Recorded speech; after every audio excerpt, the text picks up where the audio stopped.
everyone, welcome back. So far we have seen some numericals based on the Coulomb's law and one numerical we have seen on the electric field intensity. Now in this video we will discuss more complex numericals on the calculation of the electric field intensity. So let us quickly go to the numerical.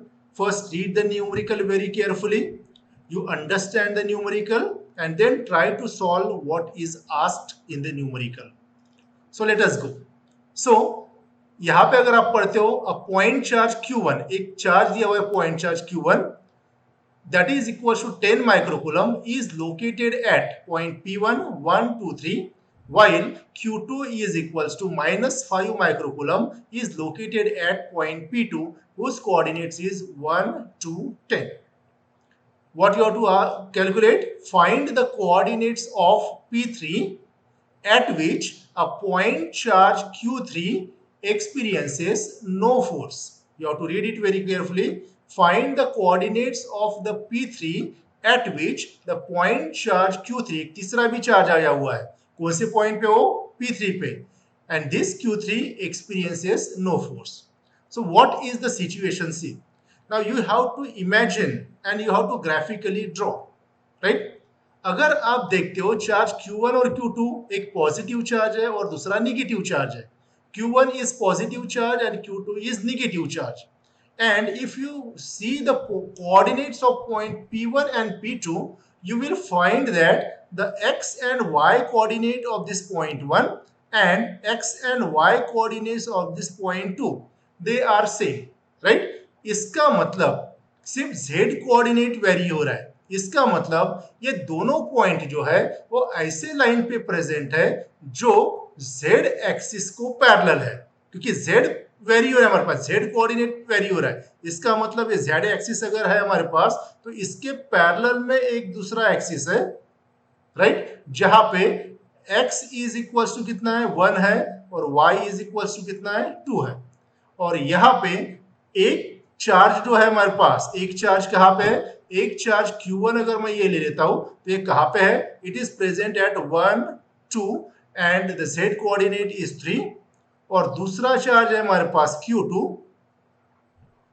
Right, जो कहाँ पे present है हमारे पास 1 2 और 10, right. सो ये actually z axis है. तो z axis के लिए x और y कोऑर्डिनेट क्या रहते हैं हमारे पास? 0 रहते हैं.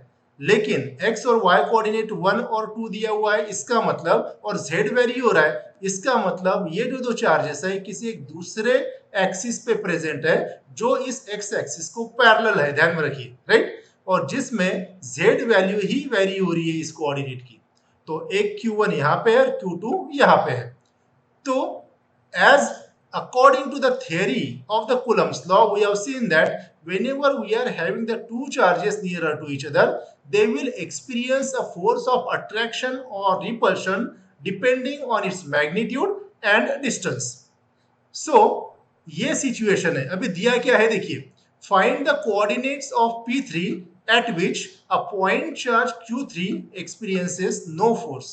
तो एक P3 पॉइंट पे चार्ज Q3 प्रेजेंट है जहां पे कोई भी फोर्स प्रेजेंट नहीं रहेगा.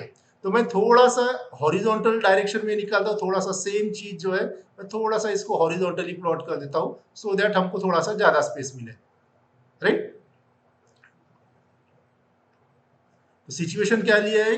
एक z एक्सिस को पैरेलल एक एक्सिस है हमारे पास, इस एक्सिस के ऊपर, इस लाइन के ऊपर x की वैल्यू कितना 1 और y की वैल्यू कितना 2, और एक चार्ज प्रेजेंट है हमारे पास यहाँ पे, इसको बोल देता हूं मैं Q1 चार्ज. इसका कोऑर्डिनेट क्या हो जाएगा 1 2 3 दिया हुआ है. दूसरा चार्ज कहाँ पे प्रेजेंट है? दूसरा चार्ज प्रेजेंट है हमारे पास 1 2 और 10 पे, राइट. तो ये दोनों चार्ज अगर है तो they will exert a force on each other. इसका मतलब इतने रीजन में फोर्स हमारा प्रेजेंट रहेगा, राइट, कुछ ना कुछ फोर्स रहेगा. लेकिन यहाँ पे दिया क्या है? Find the coordinates of P3 at which a point charge Q3 experiences no force. अभी आपको पता है कि ये चार्ज अगर दोनों है तो ये चार्ज फोर्स का डायरेक्शन क्या रहेगा?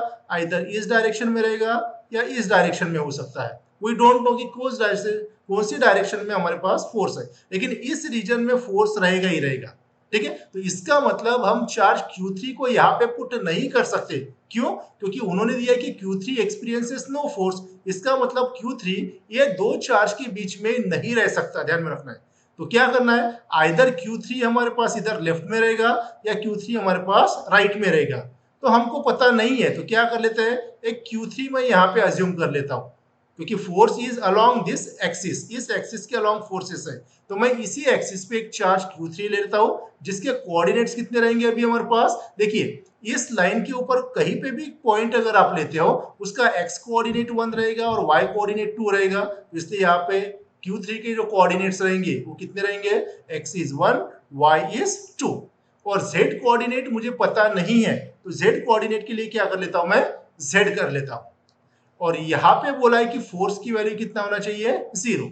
So force at this point Q, right, the force at this point Q will be the summation of force exerted due to charge Q1 and force exerted due to charge Q2, right। तो मैं यहाँ पे इस तरह से लिख सकता हूँ, force exerted due to charge Q1 को बोल देता हूँ मैं F1, और force exerted due to charge Q2 को मैं रिप्रेजेंट कर देता हूँ मैं F2 से सपोज।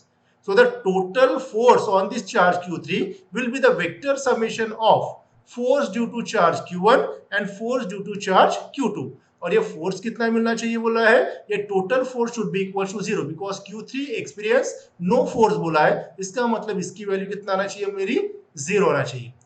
तो आपको पता है कि force exerted by any charge at any point on some another charge किस तरह से यूज करते हैं हम, उसका फॉर्मूला है हमारे पास, that is the force exerted on charge Q3 can be due to Q1, right. तो कैसे लिखेंगे हम, that is equal to, force का फॉर्मूला है Q1 Q3, क्योंकि Q इसके वजह से बोला है, यानी F1 अगर मुझे निकालना है तो F1 is the force exerted due to Q1 बोला है मैंने, कहां पे, Q3 के ऊपर। तो ये दोनों चार्ज का प्रोडक्ट हो जाएगा Q1 Q3 divided by 4 pi epsilon 0, right. ये जो डिस्टेंस है, इस डिस्टेंस को मैं R1 बोल देता हूं, तो इसको R स्क्वायर रहता है तो R1 square into unit vector AR1 हो जाएगा, right. AR1 is nothing but the unit vector from Q1 towards Q3। Similarly force exerted due to charge Q2 on Q3, उसको अगर मैंने F2 अगर बोल दिया, ठीक है, तो उसके क्या आएगा, न्यूमरेटर में दो चार्जेस है तो Q2 की वजह से Q3 के ऊपर, तो दो चार्जेस क्या आएंगे मेरे पास, Q2 Q3 divided by 4 pi epsilon 0 is constant. ये जो Q2 और Q3 के बीच का डिस्टेंस है उसको बोल देता हूं मैं R2, तो ये आ जाएगा R2 square into unit vector AR2 आ जाएगा। तो दोनों का समेशन करने के बाद आपको क्या मिलना चाहिए, 0, जो मैंने यहाँ पे नेक्स्ट स्टेप में दिखाया हुआ है। तो you can see from this, ठीक है। अगेन थोड़ा सा ट्रिक अगर लगाते, देखिए थोड़ा सा मिनिमाइज अगर आपको करना है, ठीक है, तो आप ये कर सकते हो, राइट। तो यहाँ पे अगर आप देखते हो फोर्स अगर 0 बोला है, तो आपको पता है इलेक्ट्रिक फील्ड का इक्वेशन क्या रहता है हमारे पास, E is equal to force per unit charge बोलते हैं। So therefore force can be written as E into q, लिख सकते हैं। अभी यहाँ पे Q3 के ऊपर, इस पॉइंट के ऊपर, राइट, फोर्स 0 है, इसका मतलब इलेक्ट्रिक फील्ड की भी वैल्यू 0 है, राइट। तो इसके ऊपर से आप E force divided by charge, so therefore force can be written as E into Q, इस तरह से भी लिख सकते हैं। तो E की वैल्यू, फोर्स ही 0 है तो charge can not be 0, charge की वैल्यू 0 नहीं रह सकती, तो क्या 0 रहेगा हमारे पास, इलेक्ट्रिक फील्ड 0 रहेगा। तो यहाँ पे दिया हुआ है मैंने, देखिए the total force on Q3 that is F3, ठीक है, E is equal to Q3 into E3, आपको पहले ही बताया था, force is equal to Q divided by E। F3 अगर करना है तो यहाँ पे Q3 लेना है, राइट। तो वेक्टर E यहाँ पे लिखेंगे, सो देयरफॉर ये कितना हो जाएगा हमारे पास, सॉरी ये उल्टा हो गया हमारे पास, that is vector E is equals to, vector E is vector F3, यानी E3 is equal to vector F3 divided by Q। So therefore vector F3 can be written as Q into E3 like this, right. तो ये कौन सा charge रहेगा हमारे पास, Q3। तो यही equation मैंने यहाँ पे लिखा हुआ है। तो फोर्स 0 है, इसलिए इलेक्ट्रिक फील्ड उस पॉइंट पे क्या रहेगा मेरे पास, 0। मैं फिर से यहाँ पे इस डायग्राम पे आता हूँ, Q3 के ऊपर फोर्स की वैल्यू 0 दिया हुआ है, फोर्स ही 0 है तो इलेक्ट्रिक फील्ड की भी एक्सप्रेशन क्या आएगा हमारे पास, 0। And the total electric field at this point will be the electric field due to charge Q1 and electric field due to charge Q2। तो एक तो फोर्स के टर्म में लिख सकते हो, या चार्ज के टर्म में लिख सकते हो। मैंने सॉल्व करके दिया हुआ है इलेक्ट्रिक फील्ड के टर्म में, तो I will consider that one. ठीक है, तो इलेक्ट्रिक फील्ड उस पॉइंट पे जीरो हो जाएगा, so therefore electric field zero हो जाएगा। तो यहाँ पे अगर आप पुट करते हो तो देखिए vector E1 can be written as, इसको मैं इधर साइड में अगर लेके आता हूं तो माइनस ऑफ वेक्टर E2 हो जाएगा। इसका मतलब दोनों इलेक्ट्रिक फील्ड क्या है हमारे पास, इक्वल है, लेकिन उनका डायरेक्शन क्या है हमारे पास, अपोजिट है। तो इलेक्ट्रिक फील्ड का इक्वेशन क्या लिखते हैं हम, electric field can be written as the source charge divided by 4 pi epsilon 0 r square into unit vector ar। तो मैग्नीट्यूड लिखते समय क्या लिखेंगे हम, सिर्फ इतना, मैग्नीट्यूड ऑफ E1 बोला है तो क्या हो जाएगा, ये Q1 और यहाँ पे आएगा R1, तो ये हो जाएगा मेरे पास E1, और E2 क्या लिखेंगे हम, Q2 divided by 4 pi epsilon 0 r2 square into unit vector AR।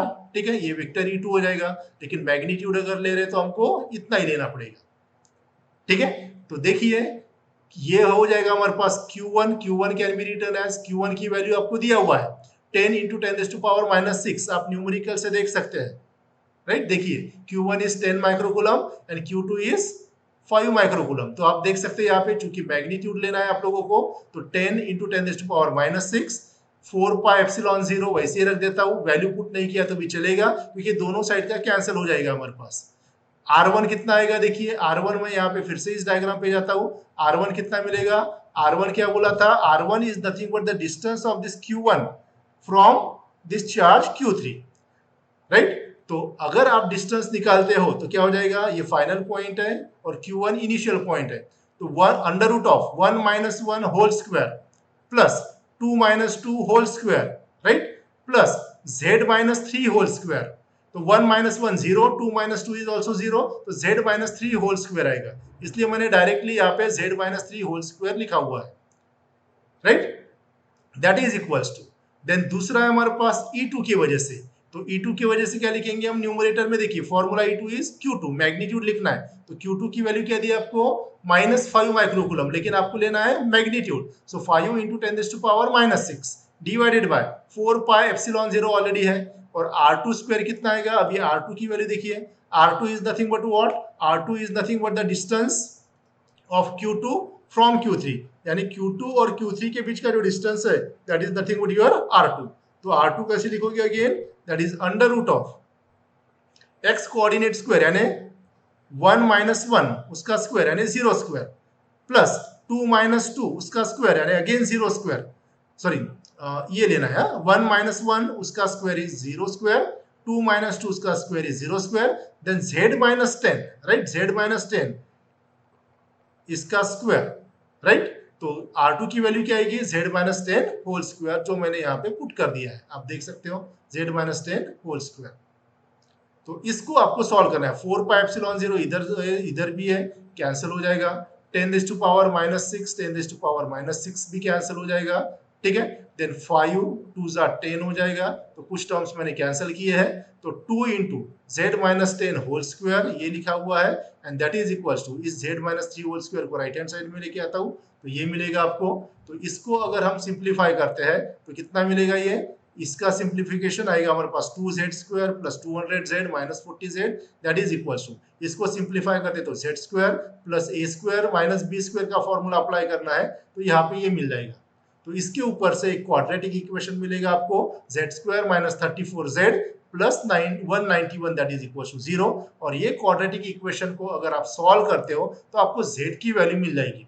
तो देखिए क्वाड्रेटिक इक्वेशन को अगर आप सॉल्व करते हो तो आपको z की दो वैल्यू मिली है, देखिए, राइट, दैट इज कैलकुलेटर के ऊपर इसको सॉल्व करो तो आपको z की वैल्यू 26.89 और दूसरी z की वैल्यू मिलेगी 7.1। तो दोनों में से कौन सी वैल्यू सिलेक्ट करना है, तो ऑलरेडी क्या बताया था मैंने आप लोगों को, देखिए फिर से मैं इस डायग्राम के ऊपर चलता हूँ, एक कितना आया हुआ है हमारे पास 7.1, तो 7.1 कहाँ पे पॉइंट आएगा हमारे पास, ये देखिए z इक्वल टू 3 यहाँ पे है, राइट, और z इज इक्वल टू 10 यहाँ पे है।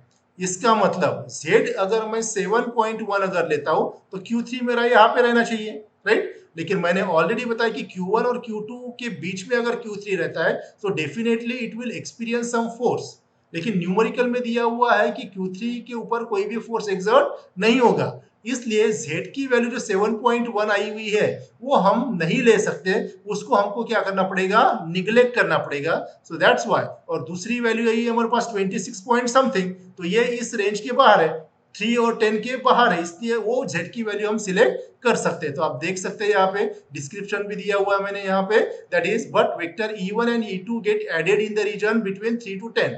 3 और 10 के बीच में इलेक्ट्रिक फील्ड ऐड होगा या उसमें फोर्स अवेलेबल रहेगा, hedge the total field and force can not become zero. So therefore discarding the second value obtained above, यानी ये वैल्यू आपको डिस्कार्ड करनी है और कौन सी वैल्यू सिलेक्ट करना है आपको, 26.89। तो Q3 कहाँ पे फोर्स एक्सपीरियंस नहीं करेगा, उस पॉइंट के कोऑर्डिनेट आपको लिखना है, x coordinate is 1, y coordinate is 2 और z की वैल्यू यहाँ पे पुट कर देना है, दैट इज 26.89।